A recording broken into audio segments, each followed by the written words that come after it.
ছেলের হাতে মা খুন, মায়ের হাতে ছেলে খুন, পিতার হাতে সন্তান খুন, এগুলি ঘটনা বর্তমান যুগেই নয়, যুগ যুগ ধরেই চলে আসছে।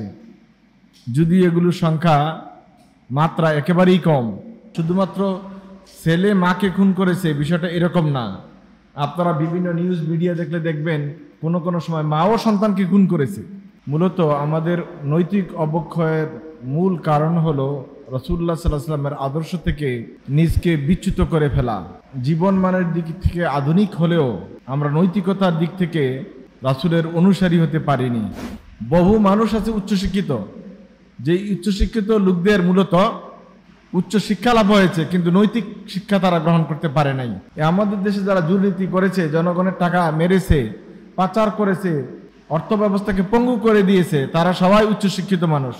বাংলাদেশ ব্যাংকের গভর্নর, বাংলাদেশ ব্যাংকের বিভিন্ন পদের পরিচালক, এমনকি অর্থ মন্ত্রণালয়ের এবং অর্থ বিষয়ক বিভিন্ন সংস্থার বড় বড় পরিচালক, বিভিন্ন ইন্স্যুরেন্স কোম্পানির পরিচালক এবং বড় বড় ব্যাংকগুলির একেবারে উচ্চপদস্থ কর্মকর্তা, এরা কেউ অশিক্ষিত মানুষ নন।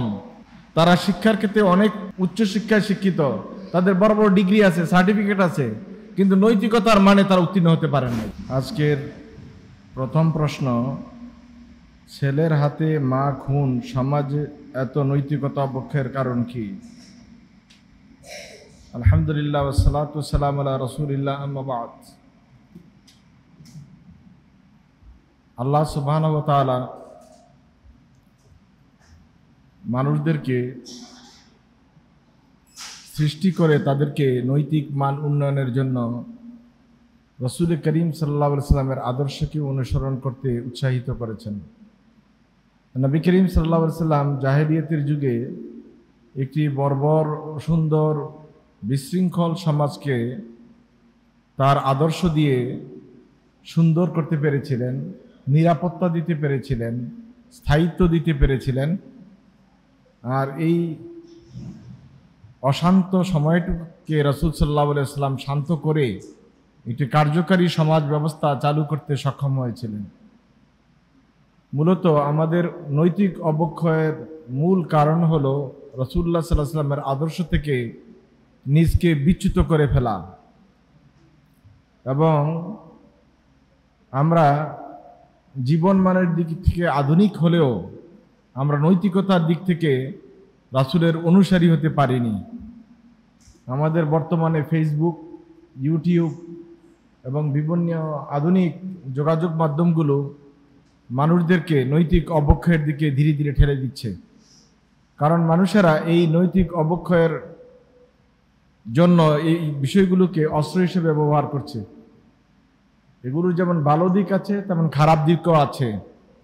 ভালো দিকগুলোকে শয়তান অনুসরণ করতে উৎসাহিত করে না, খারাপ জিনিসগুলোকে অনুসরণ করার জন্য শয়তান উৎসাহিত করে। ছেলের হাতে মা খুন, মায়ের হাতে ছেলে খুন, পিতার হাতে সন্তান খুন, এগুলি ঘটনা বর্তমান যুগেই নয়, যুগ যুগ ধরেই চলে আসছে। যদি এগুলোর সংখ্যা মাত্রা একেবারেই কম, কিন্তু বর্তমানে মিডিয়ার যুগ হওয়ায় একটি ঘটনা ঘটলে খুব তাড়াতাড়ি এগুলি বিভিন্ন জায়গায় ছড়িয়ে যায়। এটাও কিন্তু একটু বিষয়, এটাও মাথা রাখতে হবে। বিচ্ছিন্ন ঘটনা ঘটতেই পারে, শুধুমাত্র ছেলে মাকে খুন করেছে বিষয়টা এরকম না। আপনারা বিভিন্ন নিউজ মিডিয়া দেখলে দেখবেন কোনো কোনো সময় মাও সন্তানকে খুন করেছে, পিতাও তার সন্তানকে খুন করেছে। এই ঘটনা এখন বর্তমান সময়ে খুবই স্বাভাবিক, কিন্তু এটা হওয়ার কথা ছিল না। যদি একজন মানুষ নৈতিকতার মানদণ্ডে উত্তীর্ণ হয়, পরিপূর্ণ পারফেক্টিং মুসলমান হয়, তাহলে তার জন্য এই ধরনের গর্হিত কাজ, গুনাহে কবিরা করা কোনোভাবেই সম্ভব নয়। যেখানে আল্লাহ সুবহানাহু ওয়া তাআলা বলছেন, ওমান ইয়াকতুল মুমিনান মুতাআম্মিদান ফাজাযাউহু জাহান্নাম। কোনো ইমানদার যদি কাউকে ইচ্ছাকৃত হত্যা করে, কোনো মুমিনকে হত্যা করে, তাহলে তার ঠিকানা হলো জাহান্নাম। আল্লাহ তাআলার কাছে শিরিকের পরে সবচেয়ে বড় কবিরা গুনাহ হলো কাউকে হত্যা করা। সুতরাং এটা যদি আরো ঘনিষ্ঠ আত্মীয়স্বজনের মধ্যে হয়, রক্ত সম্পর্কের মধ্যে হয়, তাহলে এটা আরো বেশি বেদনাদায়ক, আরো বেশি মর্মাহত হওয়ার বিষয়। আমরা আমাদের এই সময়ে এসে আমাদের সন্তানদেরকে ঈমান, ইসলাম, দ্বীন এগুলোকে সঠিকভাবে শিক্ষা দিতে পারছি না। এটা আমাদের ব্যর্থতা। শুধুমাত্র কিছু বই পড়িয়ে দেওয়ার নামেই নৈতিকতা শিক্ষা নয়। একজন মানুষকে শিক্ষিত করে দেওয়া, আক্ষরিক অর্থে কিছু শিখিয়ে দেওয়ার নাম প্রকৃত শিক্ষা নয়। এই জন্য আপনারা দেখবেন আমাদের দেশে